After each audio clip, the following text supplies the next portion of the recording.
Alright, what's up guys? NinjaDeathStrike here, bringing you another series of Pokemon Showdown battles. Do have a new team to show you guys today. This is probably the first and last time you will ever see it. I'm going to be up here at the top for our first match, and as you've probably noticed already, this is a Baton Pass team. I found that Baton Pass teams make for terrible videos, so I got a couple, and after about 30 minutes I decided I was done. But anyhow, let's talk about the team real quick before we get into the match. We have these four guys here in the front are the Baton Passers. Espeon is absolutely crucial to any kind of real Baton Pass team because of Magic Bounce. It can block Roar and Taunt and all kinds of things that like to break your chain. Ninjask is Ninjask. He passes speed and attack. This Scissor serves as kind of a passer and an attacker. He has Sword Stance and Baton Pass, but he also has a couple of attacks. And then we have Vaporeon, who has Acid Armor to pass, along with Scald and I believe Toxic. So yeah, these guys are the build-up phase, and then I have two team members to receive the pass.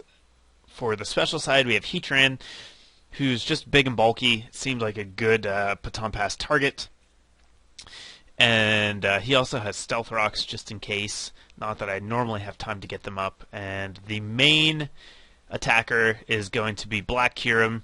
Just an absolute monster. Huge attack stat who would love to have some speed. So that's the team at a glance. Down here is my opponent's team. This is OU, but as you can see, his team is not very good. Lots of UU and under guys. Not that there's anything wrong with using a couple of UU guys on your OU team. They can actually work quite well for surprise factor as well as filling a very special niche. But when you have a ton of them, it's generally indicative that you don't have the best team. So, as I said though, I was only taking matches for about 30 minutes before I realized this team didn't make good matches.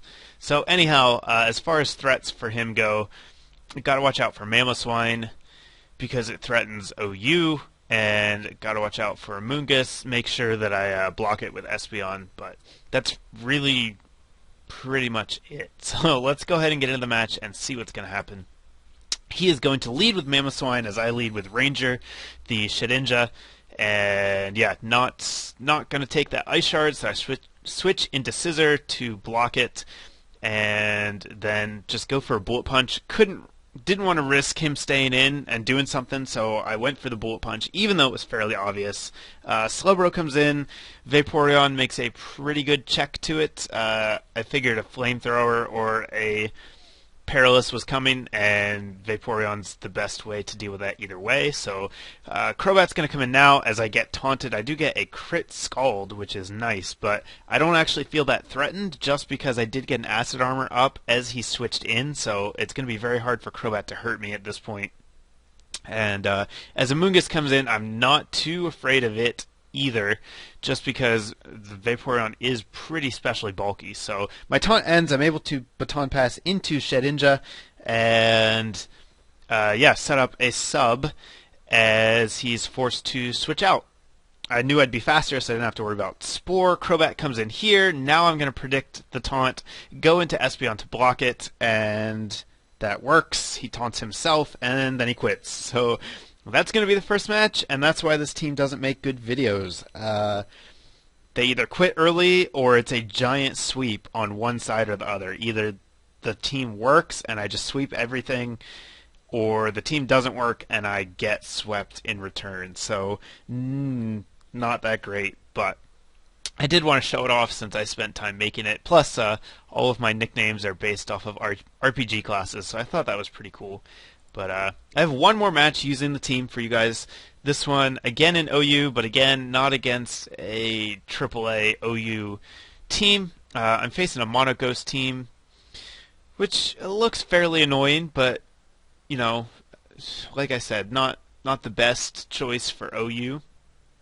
So, shouldn't be too much of a problem as far as threats go. Gengar is probably public enemy number 1. and I need to watch out for burns from everything. I can't let one of my physical guys get burned, especially not Kirim. But other than that, I'm not too worried about what's going on here. So let's go ahead and get into the match. I am on the bottom this time like I should be. Once again, I'm going to lead with Ranger, the NinjaDeathStrike, as he leads with his Golurk. So I'm going to set up a sub. He's going to decide not to attack me, which is absolutely not the right play against NinjaDeathStrike. Always attack NinjaDeathStrike because it will do terrible things to you if you don't. So yeah, he then goes for the Dynamic Punch, which I think critted and still didn't break my sub. So I get to pass a sub to Vaporeon. That's going to be super nice because Acid Armor is really nice to have. Very helpful. And I'm actually going to get up 2 as he sets up a Trick Room on the first and then Nasty Plots himself. So he only has a Ghost move on this Cofagrigus, which is good to know. It's going to limit his type advantages significantly, and we're just going to kind of play this game for a while. I wasn't strong enough to break his sub. He's going to get some Nasty Plots up, and then I go into Scizor. I'm not sure why I decided to do this. I guess it was probably the best option for hurting him, but I do end up giving myself Mummy, which is going to weaken my bullet punches. I do resist Shadow Ball, though, so I'm not worried. Even with him having triple special attack, I knew that it wouldn't kill me, and it doesn't. And now, even with the Mummy, I am still going to be strong enough to take him out since I have double attack. So that's nice. Scizor, not going to be too good against this team. I actually stay in here, take the Scald, which is a little risky, I guess. But I didn't want to break the chain, so I do survive, get the pass off to Paladin, the Black Kyurem, and now it's good game. Fusion Bolt, Rex Jellicent, Fusion Bolt, Rex Gengar, and Chandelure is going to come in. I'm going to decide to switch things up, go for a Dragon Claw. That's going to bring Golurk down to a Sash as he makes a very questionable switch into Golurk. Basically waste the Sash there, then waste Frostlass. Not that it really matters because I have double speed and double attack, so I am going to one-shot everything. But yeah, that's basically how the team works, and now that you've seen it work once, I don't feel there's need to ever show it again, unless you guys really want to see it. But I do have one more match, just a leftover match that didn't pair with anything else, so I figured I'd throw it into this one. This is going to be a UU match. I'm down here on the bottom again using my team of UU favorites. My opponent up here has a pretty standard looking UU team, you know, a bunch of bulky guys and a couple sweepers. Basic recipe for a successful UU team, but yeah, we've got Bronzong, we've got Blastoise, Umbreon, and Victini can be bulky, and then Chandelure and Sharpedo to sweep. So I'm most worried about Chandelure and Victini. I have a weakness to both of them, or I can, especially the Victini. The other guys I'm not too worried about. It's just going to take some time to wear them down, and that's how UU works. So let's go ahead and start. I'm going to lead with a Choice Spect Thunderhead the Raikou. He leads with Umbreon, so I'm just going to Volt Switch out first turn, see what he wants to do. Hits me with a Foul Play, which hurts kind of bad. Not as bad as it could have, though, but I do get Buddy the Swampert in safely, set up my rocks, completely forgetting that he has Blastoise to spin them away, but I'm actually going to predict him here not to go for the spin right away, and I stay in and get an Earthquake, get a little bit of damage, and then switch out to Thunderhead rather than Chandelure. So he misses a chance to spin, he misses his Toxic as well, but it's not that big of a deal because Thunderhead switches out so much anyhow. He doesn't really have time to take a lot of poison damage. I am going to crit the Umbreon, but that is going to turn out not to matter as well because I make a bad prediction here. Thinking he's going to switch, I go for the Toxic rather than just going for the close combat and taking out the Umbreon, so it gets all of that health that I got from the crit right back, and yeah, now we're kind of in an Umbreon stall war, so I'm going to go into Whisper, my own Umbreon, Heal Bell, get that Toxic off of Hitmontop, and then pass a Wish to Swampert, because Swampert is going to be really helpful in this match.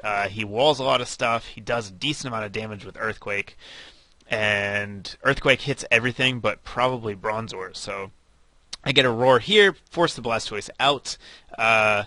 This time, I'm going to stay in and go for an Earthquake. I do allow him to spin, which is unfortunate. And then I drag in Chandelure. Would have been nice had I had the rocks up, but I don't. So another series that I didn't play very well. But I do predict the Energy Ball, knowing that Chandelure likes to be choiced. And if he wasn't choiced, then Whisper would definitely be able to handle him just by being bulky. So works out for me.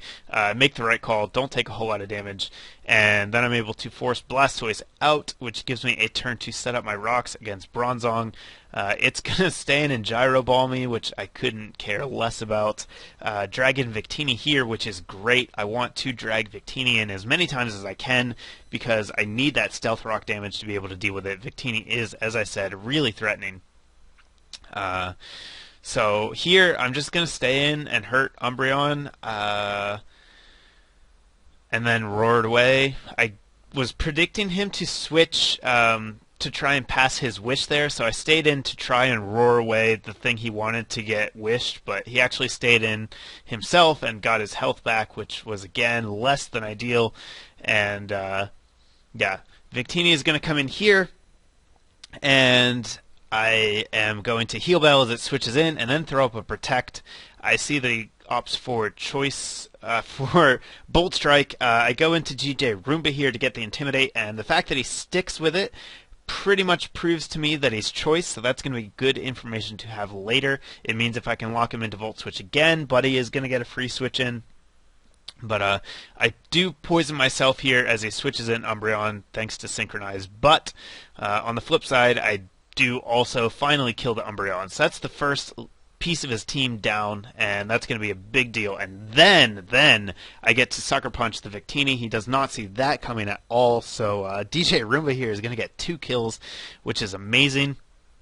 Blastoise switches in, and I'm not sure why I went to Whisper there. I guess I was going to try and Heal Bell, but it actually probably would have been more beneficial to stay in and Rapid Spin just to get rid of the rocks. Another questionable play from me, but I do get a chance to Heal Bell here, so that's nice. Get the poison off of DJ Roomba again. Candlejack the Chandelure gets dragged in. I was almost sure he was going to switch here, predicting an Energy Ball, but he actually stays in and goes for the Scald. I am able to Choice Lock him, and I survive, so that's really helpful. It's going to actually cripple Blastoise just as much as it would have crippled Bronzong, who I was hoping to catch.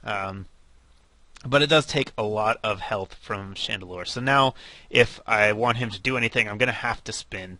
Sharpie, the Sharpedo is in here, and Waterfall is not quite doing enough damage, so I'm free to get some wishes, get some stuff going. Unfortunately, I do get crit. That definitely mattered, as otherwise I would have had a DJ Roomba at almost full health and ready to go. So that was annoying, but what are you going to do? You can't really help it. I sacrifice Chandelure here just to scout and see what he's going to end up locking himself into. Once I know that he went for Scald, I can go into Thunderhead, since that's not going to hurt him too bad. Get some Switch Initiative on the Volt Switch, go into Whisper, and probably set up a wish again. Nope, go for the Foul Play. Alright, so hit Blastoise with a Foul Play as it comes in, and that's going to prove to be really helpful since he didn't have leftovers. I do just enough to 2-hit KO him, which does prevent him from spinning, and that's a huge deal. So my rocks are up to stay now. That means that Buddy is actually going to be able to attack every time I get him in, which should be fairly often. As I said, he does pretty good against this team. Get a little bit of health back here for Whisper, then set up another wish, assuming that, yep, I'm going to pass it, yep, right into Buddy, because, as I said, Buddy is basically my key to winning this match, and take that Waterfall without any problems. Don't get crit this time, which is nice. I do take a lot of damage from that Crunch, but it doesn't matter, because I take down the Sharpedo. So now he's down to just Chandelure and Bronzong. I'm fairly certain that Bronzong can't actually hurt me, or not significantly anyhow, so I really just have to deal with the Chandelure, and then I'm home free. Switch into Watcher the Zatu here basically just to see what he's going to lock himself into, but it turns out that he is in fact not choiced as I had thought he was the whole match, as he switches moves up here, goes for Shadow Ball and then goes for the Fire Blast, takes down Whisper, but Whisper had definitely done his job at this point, and it was time to let him go. So I do get a solid hit in here, enough to allow me to take it out with Thunderhead, and now it's just Bronzong, who I'm fairly certain can't stand up to a Choice Spect Thunderbolt. Turns out he can't, and that is going to be the match. So a really good match, I think. I probably would have been a lot more comfortable had I not lost Hitmontop in the middle, but still worked out in the end, and that is going to do it for today's video. So give me a thumbs up if you liked the video. Check out the links in the description, and please leave me a comment if you want to do that. I always love reading comments. So thanks for watching, guys. I'll have more coming your way shortly.